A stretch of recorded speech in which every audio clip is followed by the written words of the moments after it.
केंद्रीय लोकसेवा आयोग UPSC सिव्हिल सर्व्हिस प्रिलिम्स परीक्षेला बसलेल्या एका उमेदवार तरुणीला उशिरा आल्यामुळे गुरुग्राम मधील परीक्षा केंद्रात प्रवेश नाकारण्यात आला। त्यानंतर तिच्या पालकांचा धीर सुटला आणि त्यांना रडू कोसळले। पालकांचा रडतानाचा व्हिडिओ इंटरनेटवर व्हायरल होत आहे। व्हायरल झालेल्या व्हिडिओमध्ये आकांक्षाची आई बेशुद्ध अवस्थेत तिचे वडील रडताना दिसत आहेत। पापा प्लीज पाणी पिऊन शांत व्हा, तुम्ही असे का वागत आहात? मी पुढच्या वर्षी परीक्षेला बसेन, ही फार मोठी गोष्ट नाही असं म्हणत तरुणी आपल्या वडिलांना समजावत आहे। 1 वर्ष वाया गेले बाबू आपले, वडील म्हणतात। त्यावर ती उत्तर देते, ही काही मोठी गोष्ट नाही, मी अजून लहान आहे। वडील रडताना आणि शाळेच्या अधिकाऱ्यांना शिव्या देताना दिसतात। वडील आणि मुलगी नंतर आईला मनवण्याचा प्रयत्न करतात। व्हिडिओ शेअर करताना एक युजर साक्षीने लिहिला आहे की हृदयद्रावक व्हिडिओ। आज UPSC प्रिलिम्स परीक्षेसाठी आपल्या मुलीसह आलेल्या पालकांची स्थिती, कारण त्यांच्या मुलीला उशीर झाल्यामुळे परवानगी मिळाली नाही। परीक्षा सकाळी 9:30 वाजता सुरू होते आणि ते सकाळी 9 वाजता गेटवर होते, पण त्यांना SDAच्या प्राचार्यांनी प्रवेश दिला नाही। Adarsh Vidyalaya sector 47 Gurugram.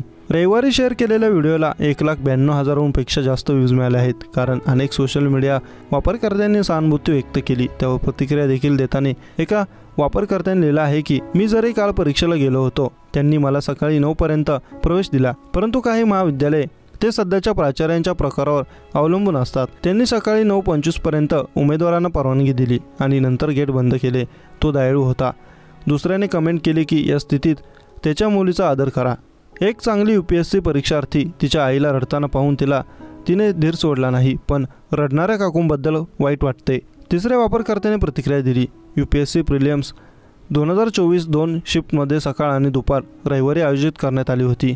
GS paper 1 साठी सकाळची शिफ्ट सकाळी 9:30 वाजता सुरू झाली, तर GS पेपर 2 CSAT साठी दुपारी 2:30 वाजता सुरू झाली।